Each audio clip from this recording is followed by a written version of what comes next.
Hello everyone, today we're going to be ranking every wide receiver room in the NFL. We're going to be going 1 through 32, putting them into tiers and then also ranking them within the tiers. Not only just going over the stars, but also the depth guys and how they fit into these wide receiver rooms as well. I do apologize, it has been a bit since the last upload.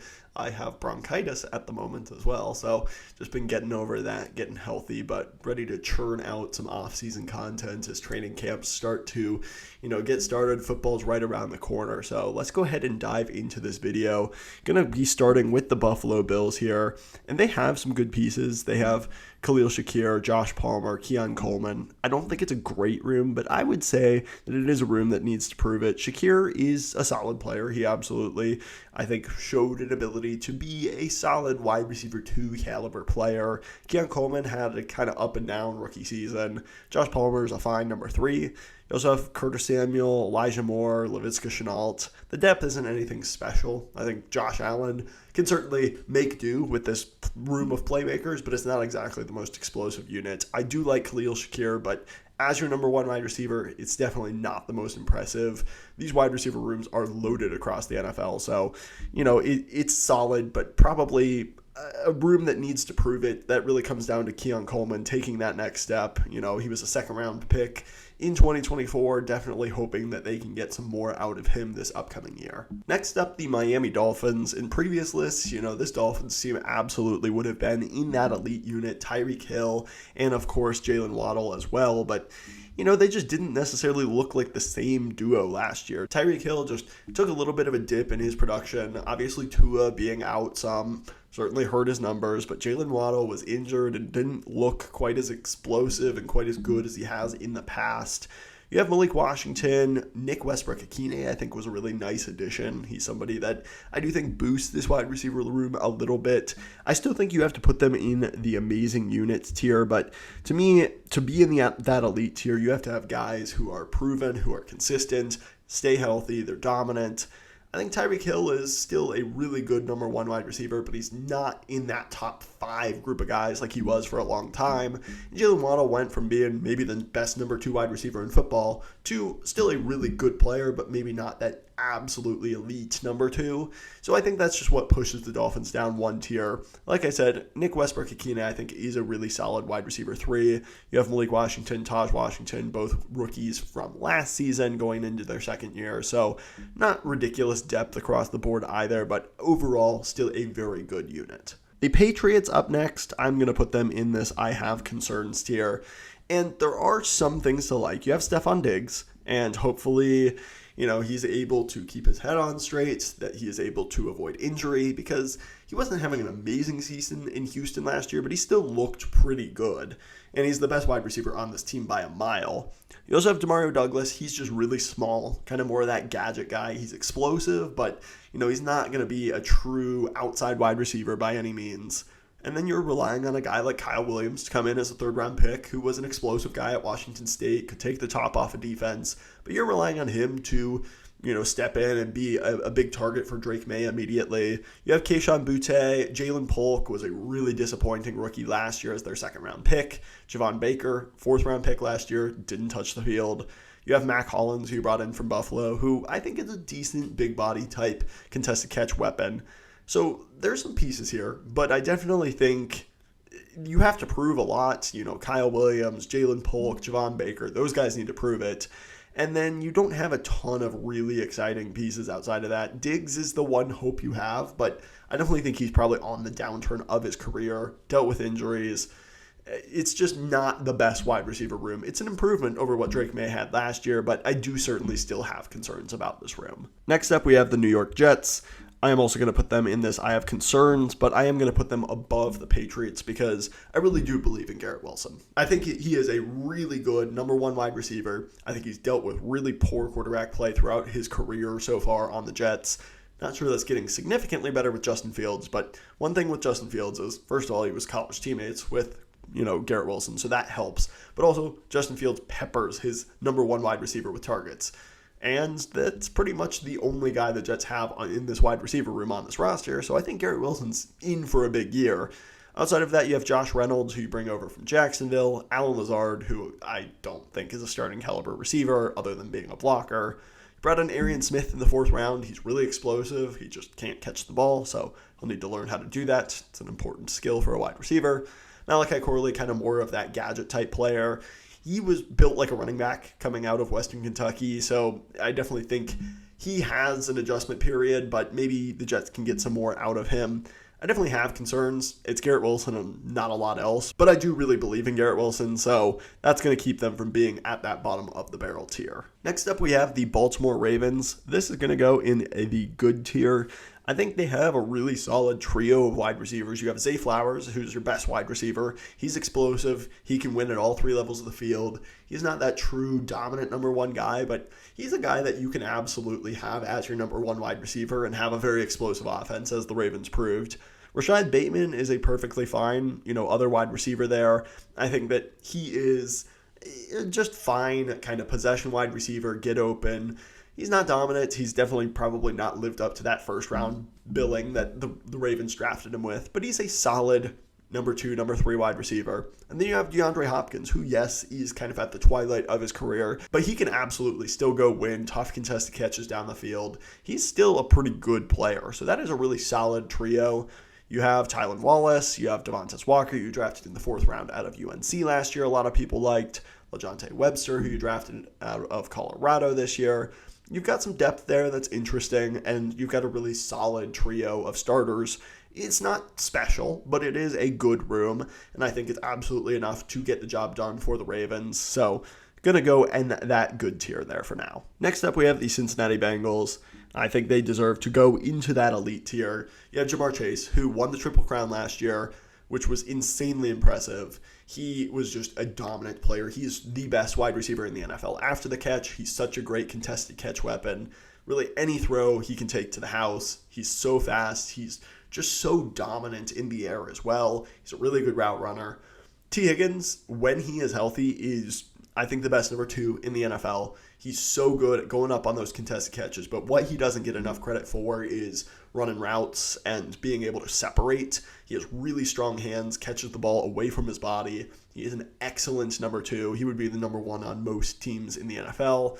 I just think that those two, you've got maybe the best number 1 in the NFL. It's either him or Justin Jefferson, and I think the best number 2 in the NFL, it's him or Devontae Smith. So you gotta kind of put them in that elite tier. And then, not to mention, you have Andre Iosivas, who had a really nice second season. He's a big red zone threat, somebody that can threaten vertically. Doesn't separate super well, but he can make some tough catches. Then you have Jermaine Burton as well, who you drafted in the 3rd round last year. As a rookie, his rookie year was disastrous. He wasn't locked in. He wasn't, had off-the-field issues as well. But he was a first-round talent coming out of the draft, and the Bengals got him in the 3rd round because of character concerns. Supposedly, he's locked in a little bit more this offseason, spending a lot more time with Jamar and T, trying to learn their craft. We'll see if it, shakes out in a good way. Right now, he's kind of just there, and if you get anything out of him, that's house money. That trio of Chase, Higgins, and Iosivas is really, really good, not to mention the upside you have with Burton. Have some other guys, Charlie Jones, more of a kick returner, Isaiah Williams, same thing with him, but this is a great elite unit and truly one of the best in the NFL. Next up, you have the Cleveland Browns, and I just don't think that this unit is very good. You have Jerry Jeudy as your wide receiver 1. He has been a little bit better recently than he was in Denver before he got traded. Towards the very end of the season last year, he picked things up a little bit, but even still, you want him more as a mid-level wide receiver 2, and he's the best wide receiver on this team. He has stretches where he is just really good at separating. He's a really good route runner, but he drops the ball a lot. Deontay Johnson, he was pretty good with the Panthers, and then he got shipped off to Baltimore, basically didn't play at all. You don't really know what you're getting from him. And then you have Cedric Tillman, who is a solid, number 3 wide receiver. He's a contested catch weapon. Besides that, though, Jamari Thrash, Caden Davis, DeAndre Carter, David Bell, 3rd round bust out of Purdue. This is just not a good room. You don't have the high-end talent. You don't have really quality depth. And whoever ends up playing quarterback for this Browns team is certainly not getting a lot of help out of this wide receiver room. Next up, we have the Steelers. I am going to put the Steelers here in between the Jets and the Patriots. They had DK Metcalf and George Pickens after that trade where they went and got Metcalf. But now, after you trade George Pickens to Dallas, this wide receiver room looks pretty bare again. You have DK Metcalf, and then you have Calvin Austin, Robert Woods, Roman Wilson, Ben Skoranek, Scotty Miller. Outside of DK Metcalf, you do not have, a really good wide receiver on this team. Really even a starting caliber wide receiver. Maybe Calvin Austin, and then we'll see what Roman Wilson is. He missed a lot of his rookie year due to injury. And DK Metcalf, I'll be honest, I'm not the highest on. He's not really that good of a contested catch weapon, despite how big and fast he is. He just doesn't high point the ball incredibly well. I think that you probably could have gotten pretty similar value out of George Pickens and just signed him and not traded him away, but Pickens is a bit of a head case. Metcalf kind of is too, though, so not sure that's a major upgrade in the attitude department. I just don't think this wide receiver room is particularly good. You have Metcalf, who is a good wide receiver, but outside of that, there's just not a lot here. Next up, we move to the Houston Texans, who I do think have a really good unit. And that starts with Nico Collins, who absolutely turned into one of the 7 or so best wide receivers in the NFL last year. He really took off. He's somebody that I've always thought really highly of. Him and CJ Stroud really developed that connection. He's just so good over the middle of the field, especially on those deep dig routes, those in-cutting routes where he's able to just kind of find the soft spot in the zone. He's so good in that regard. Finally kind of broken out. And then the only reason that the Texans aren't higher here is you do have Tank Dell injured. You have to take that into consideration. He's been injured a lot, even though he is a really talented player. The thing with him coming into the NFL was durability because of how small he was. He's been injured a ton. So that's just a big, big time question mark. And then you have 2 rookies, and Jaden Higgins, Jalen Noel, both of those guys out of Iowa State. They absolutely could turn into really good players. You can't rank them too high just coming into the league because we haven't seen them play, but they're talented. You also have Christian Kirk, John Mechie still on this roster, Justin Watson, and Braxton Berrios, who have been contributors in the past. This is a really deep room. You've got the high-end number 1 wide receiver as well. If one of those guys, Jalen Noel, Christian Kirk, Jaden Higgins, or Tank Dell, can come in and provide consistent wide receiver 2 play, this will absolutely be a Texans team that slides up and is in that amazing unit or maybe even elite unit, depending on how well these guys play. Next up, we have the Colts, and I think that this is a really solid room. It's deep, maybe not tons of superstars at the top, but it's a good room. You have Josh Downs, who emerged as a really nice slot wide receiver option. He's a good route runner, makes tough catches over the middle of the field. Alec Pierce is kind of your ball winner downfield. He's that deep threat. He's a little bit inconsistent some weeks, especially from a fantasy perspective. Some weeks he'll go absolutely off because his entire route tree is basically like 40-yard bombs. And it's whether the quarterback can hit him, whether they connect on one. But when he does, he's absolutely a dangerous threat downfield. He's that true field stretcher. Then you have Michael Pittman as kind of your underneath guy. Doesn't have the best speed, doesn't have the best athleticism, route running, but he's a tough guy, makes tough catches over the middle of the field. Was really productive a few years ago. Last year, definitely less so, but still a good player. And then you have Adonai Mitchell as well. He was the second-round pick last year. He just didn't really see the field much. When he did, he didn't catch the ball super consistently. Or, he was getting separation, but the quarterbacks weren't able to hit him because the quarterbacks were kind of a disaster in Indianapolis last year. So we'll see. I'm not sure that's going to be significantly better this year, but I still think when you are looking at the wide receiver room in a vacuum, this is a talented group. You don't have the superstars at the top, but it's well balanced. You kind of have all the archetypes that you want there. It goes 4 deep for sure. There's not much else beyond that, but it's a solid unit for sure. And then we have the Jacksonville Jaguars. This is one where I could absolutely understand if you think I'm jumping the gun here. So, I totally understand it, but I think this Jags wide receiver room is really good. And there's a couple factors to that. First off, you have a stud in Brian Thomas, first-round pick out of LSU. He maybe wasn't even the best LSU wide receiver. He had the most yards, and, he was really, really good. Even with Mac Jones throwing to him the second half of last season, put up ridiculous numbers, over 1,200 yards, was really effective in the red zone. He's a true field stretcher. He's not that dominant number 1 guy quite yet, but he has the potential to get there. The traits are all there, absolutely. And then you have Travis Hunter. And we'll see how much wide receiver he ends up playing. We'll see how he translates to the NFL playing both ways if that ends up being what happens. But assuming he plays wide receiver, he was my number 1 ranked wide receiver in this draft class. He's somebody I thought was had some of the best ball skills I've ever seen at the position. He runs good routes. He's really athletic. There are nuances that he needs to pick up, but I really liked him at wide receiver. Liked him even more at corner, but I really liked him at wide receiver. Then you have Parker Washington, who's a nice slot guy, makes tough catches. And then Dyami Brown is a really solid other wide receiver. You bring him in over from Washington. I don't think the Jaguars thought they were going to be able to get Travis Hunter, and they were happy with Dyami Brown. He's been a guy who I've found to be very underrated for a long time. So getting Hunter, Brian Thomas, Dyami Brown, Parker Washington, a couple other guys in there, Josh Cephas, Austin Trammell, Trenton Irwin, those are not big names, but those four are really exciting to me. And I think you've got a certified stud in Brian Thomas and potentially a really good star in Travis Hunter as well. So I really like this wide receiver room. Maybe jumping the gun a little bit depending on how much and how well Travis Hunter plays, but I'm a big fan of how the Jags have constructed this position. Much less so, though, with the Tennessee Titans. This is definitely not a good wide receiver room. I do think they're slightly better than the Browns. You have Calvin Ridley, who's very up and down. He's kind of very similar to Jerry Jeudy in that he'll go through stretches where he's actually a really solid player, a low-end number one type wide receiver. Then there's other stretches where he can't catch the ball. He's just super inconsistent.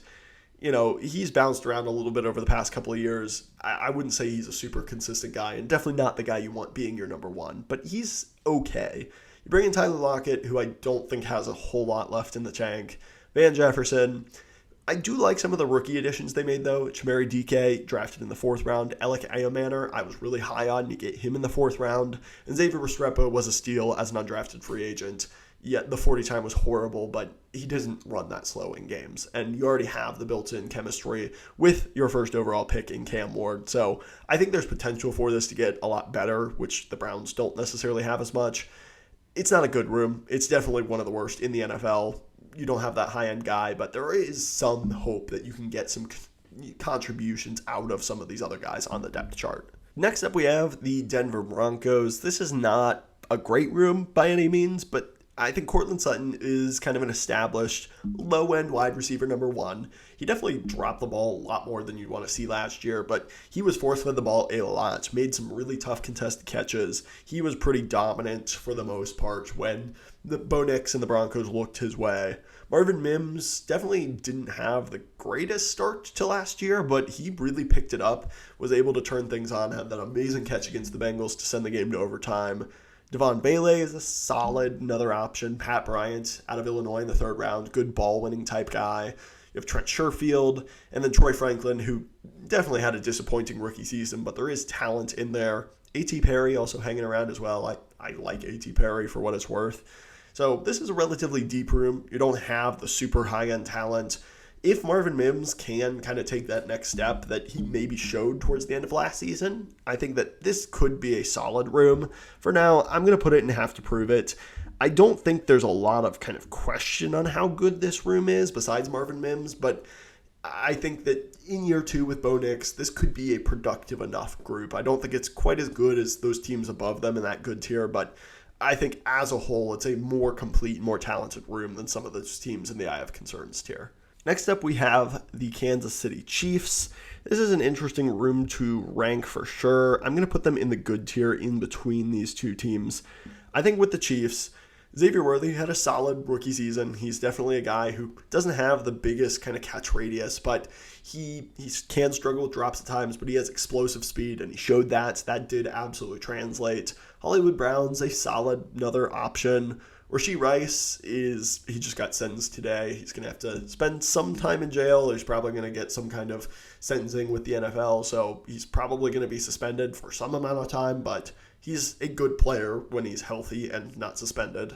Jalen Royals in the 4th round I thought was an absolute steal. He was one of my biggest gems of the draft. Still have guys like Sky Moore, Juju Smith-Schuster, so it's a deep room. You don't have super high-end talent. Rashee Rice could be that if he wasn't a moron, but Hollywood Brown, Xavier Worthy, Jalen Royals, Sky Moore, Juju, that's a good room. It's a good collection of kind of solid to good guys. So that's what puts them in that good tier.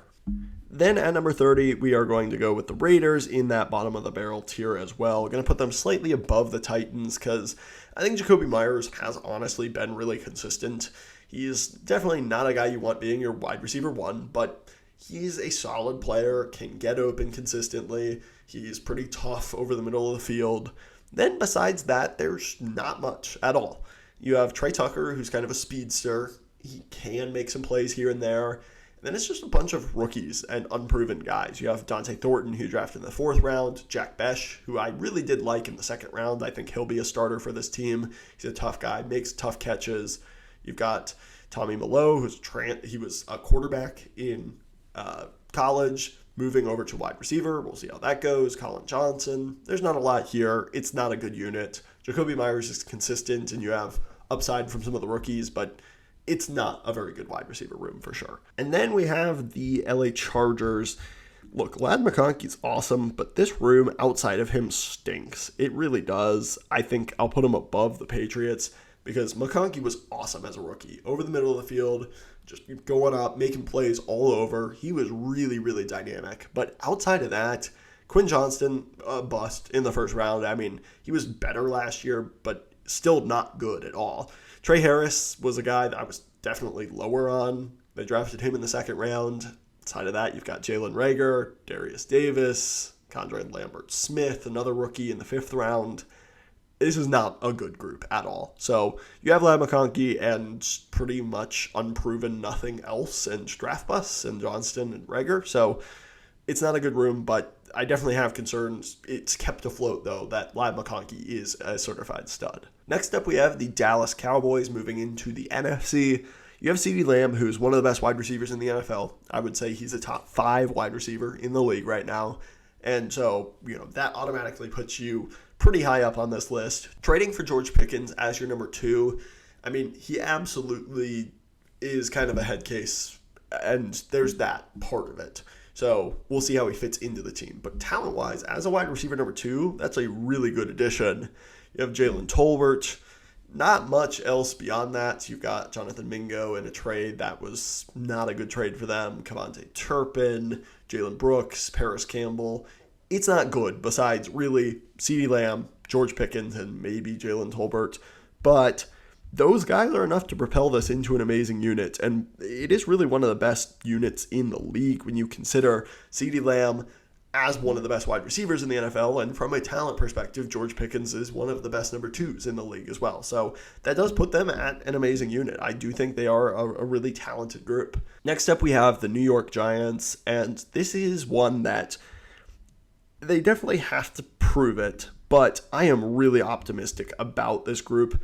And it's not really to do with anything besides I love Malik Neighbors. I think he is going to be one of the best wide receivers in the NFL. I think, you could already say he's borderline, top 12, top 15. I do think he's solidly going to put himself in that top 10 wide receiver conversation this year.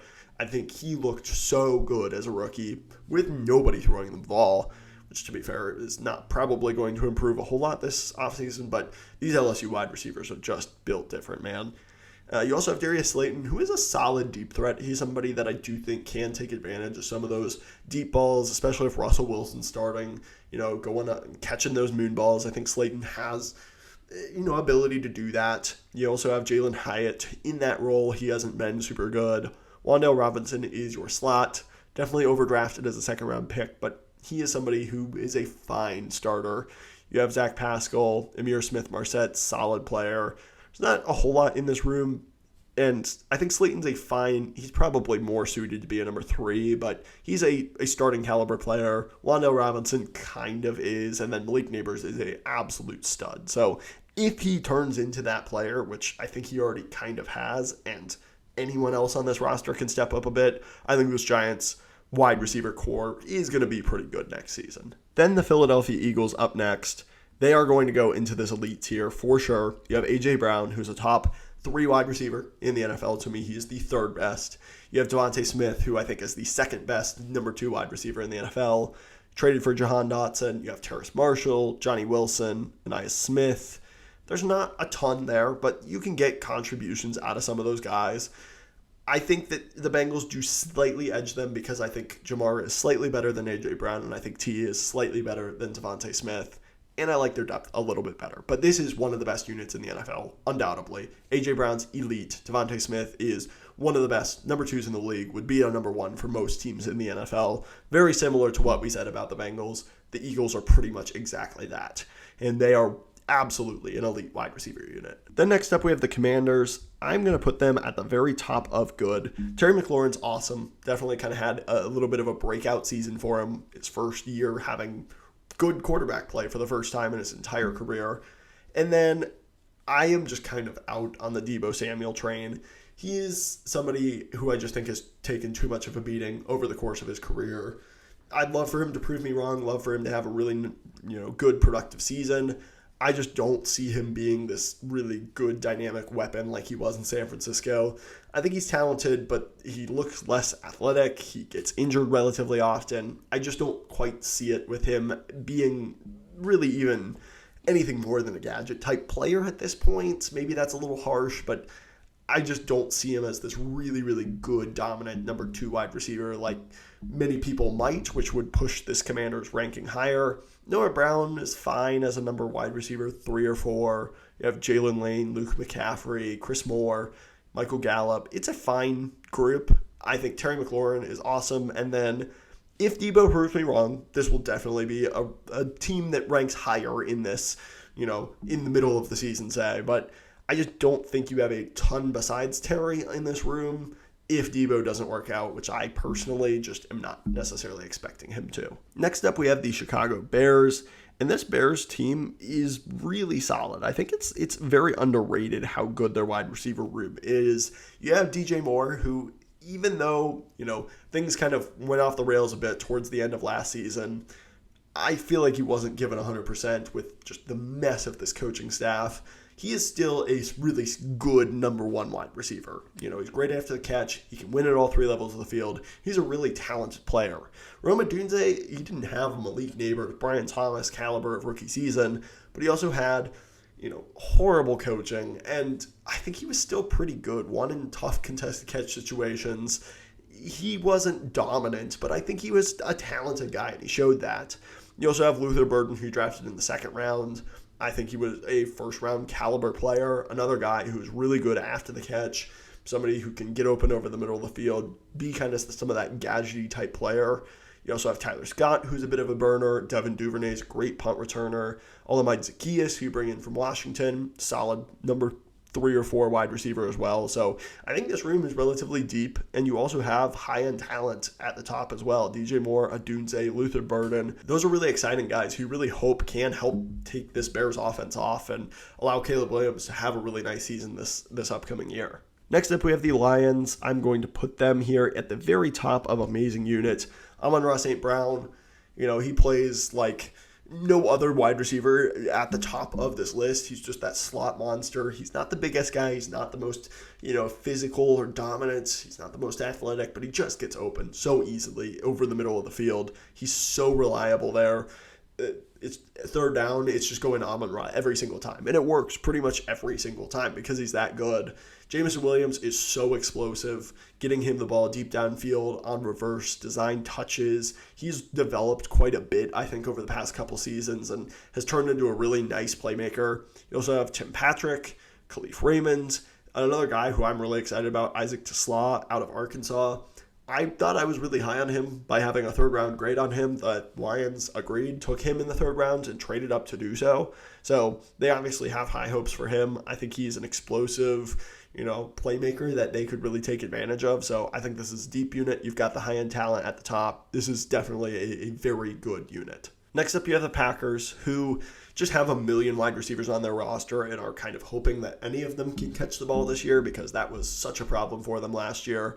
You have Jaden Reed, who was the best of the bunch last year, but he's kind of more of a gadgety slot type of guy. He's somebody who you get design touches to. He can break them off and absolutely have some really big plays, but he's not the most consistent guy, isn't this big ball-winning type or guy that's really going to be super consistent in his performance. You get Matthew Golden, who's a good route runner. He's really fast, ran that 4.29 40-yard dash at the combine. So, he has speed, even if he didn't show it all the time at Texas. Romeo Doubs is a guy who, has been a little bit up and down, but has talent. You drafted Savion Williams in the 3rd round. You have Christian Watson still. Tavian Wicks, who could not catch a cold last year, but he is talented if he can ever catch the ball. Mecole Hardman is on this team. Bo Melton's still on this team. Malik Heath. It's probably the deepest unit in the NFL, but they still lack that high-end talent. You've got tons of question marks, so they are going to have to go in this have-to-prove-it tier because they weren't great last year, but somebody you feel like inevitably has to hit in this group. There's a lot of talent in here. You just kind of don't know who it's going to be and when it's going to happen. So I'm going to put them at the top of have-to-prove-it tier for now for the Packers, and we'll kind of see how the season shakes out. And then we have Justin Jefferson and the Minnesota Vikings. Going to put them in this elite tier. You have the first or the second best wide receiver in the NFL. If you want to say it's Justin Jefferson, if you want to say it's Jamar Chase, I can't really disagree with you either way. To me, it's one of those two, though. And then you have Jordan Addison, who I think is one of the best number 2s in the league. I think he's a tick below the T. Higgins, the Devontae Smiths, which is why the Vikings rank below those two teams. But I think Addison has developed into a really good player, somebody who can win in that Z flanker position so effectively. You have Jalen Naylor, who's a fine number 3. You definitely wish you had a little bit more there, but Rondale Moore, Ty Felton, Tim Jones, it's not super deep after those top 2 guys, but those top 2 are awesome at their respective spots, and I think they deserve to be in that elite tier for the Vikings. Next up, we have the Falcons, and this is a unit which I do think I'm higher on. I really do like Drake London in particular. I think he was really good down the later stretch of the season, especially once Michael Penix came in and targeted the crap out of him. He was really, really good, and I think he became a true ball winner type. He has that potential to become, a top 10 dominant number 1 wide receiver. I think he started to show flashes of it last year. Darnell Mooney was really underrated in how he performed as a wide receiver too. He was really good in that role.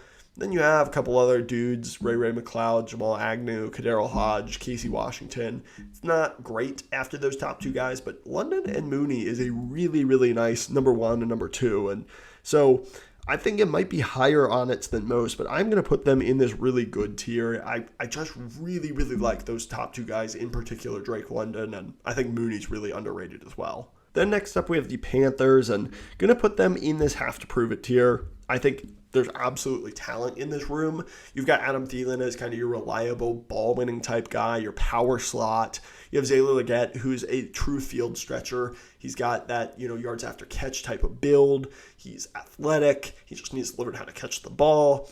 Tetairoa McMillan, your first-round pick this year, the guy that you hope can come in and be your true X-wide receiver, win those tough catches over the middle of the field. Jalen Coker played really well as an undrafted free agent. You have Jimmy Horn. Hunter Renfrow is making a reappearance into the league. David Moore. This is definitely a unit with a lot of potential. They could climb much higher than this. Can't rank them too high because their number 1 wide receiver is going to be a rookie. But there's some talent in this room, and I think it's certainly enough for Bryce Young to get by and continue to develop, which is really the Panthers' number 1 priority. Next up, we have the Saints, and this one kind of hurts me because I really like Chris Olave, but you just can't expect him to stay healthy at this point. The amount of concussions he suffered is really concerning. He just hasn't been able to be out there super consistently. Raheed Shaheed is kind of the same thing. He has not been able to stay healthy. He's already a bit of an inconsistent player, but I'm going to put him towards the very back of I have concerns because, Olave's great when he plays, but he just doesn't that often. And then you're starting Brandon Cooks, Cedric Wilson, Bub Means, Donovan Peoples-Jones, Dante Pettis, Kevin Austin. That's not a good room at all. And for a room that you're probably expecting to have to tap into some of your depth at some point, that's really concerning. It's definitely one of the worst units in the league if Olave goes down. On the complete other side of the spectrum, you have the Tampa Bay Buccaneers, who are in this elite tier, and I think they have the deepest top 4 guys, top 4, 5, 6 guys in the NFL. You just don't have that, Jamar Chase, A.J. Brown, Justin Jefferson caliber of player. Mike Evans is really good. He's really consistent, but he's not on that tier. And Chris Godwin was awesome for them last year before he got injured. He's coming off an injury. He's a little bit older, but they gave him a new contract. You have Emeka Ibuka coming in, who is a rookie, but I think he's one of the most pro-ready rookies coming out. He's extremely experienced, will make tough catches. He's got solid athleticism, really good hands, good blocker. Jalen McMillan was solid as a third-round rookie out of Washington last year. He's now going to be their wide receiver 4. Sterling Shepard is a pretty dang good number 5 wide receiver. Trey Palmer, Raheem Jarrett, Tez Johnson. This is a really deep and talented room, and you've got to love the consistency that top of the room provides and the depth within it as well. It's definitely an elite tier wide receiver room. Next up, we have the Cardinals. Going to put them in this have-to-prove-it tier because most of it stems from Marvin Harrison Jr. Definitely didn't get off to the start that he wanted in his rookie season. I think he kind of figured things out as the year went on, but for as much hype as he got, it might have been seen as a disappointing rookie season, even though he was still really productive and pretty good for this team. Michael Wilson is a solid number 2. He's not super explosive, but wins tough catches. He's big. He's definitely a guy who can make some plays for you.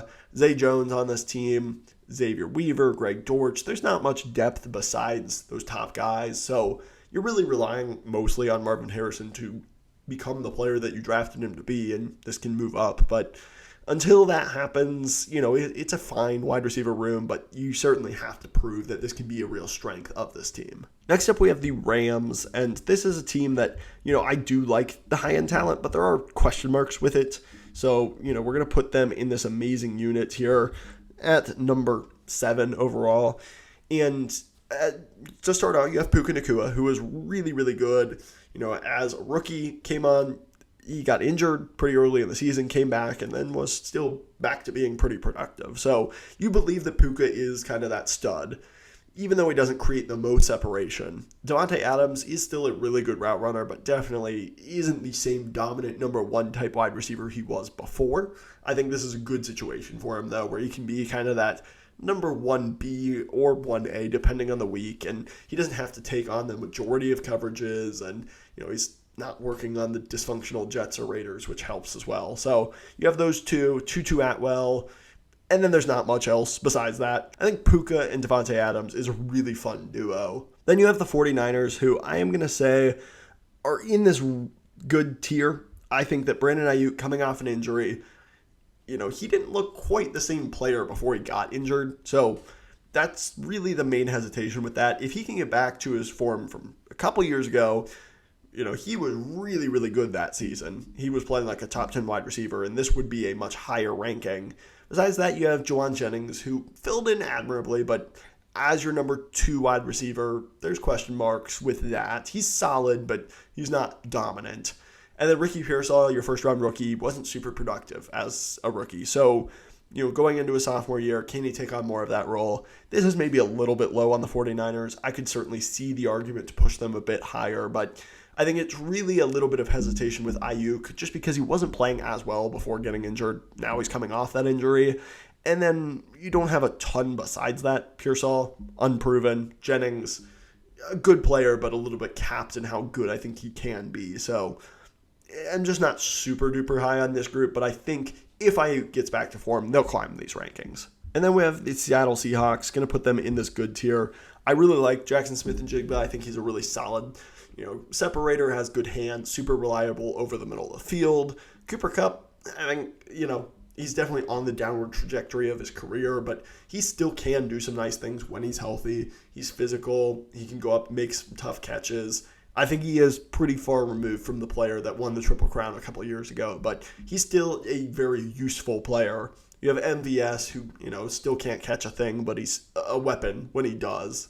He can run downfield and go really fast. You have Ricky White, Torrey Horton, Jake Bobo, all young guys who, you can hope to get some production from. But this is mostly centered around Jackson Smith-Njigba is a good player. I don't know that he's an elite wide receiver by any means, but he's a good player. Cooper Kupp I see as a solid number 2 at this point. MVS is a good number 3. So, it's a good unit. It's nothing super special, but I would put them in that good tier.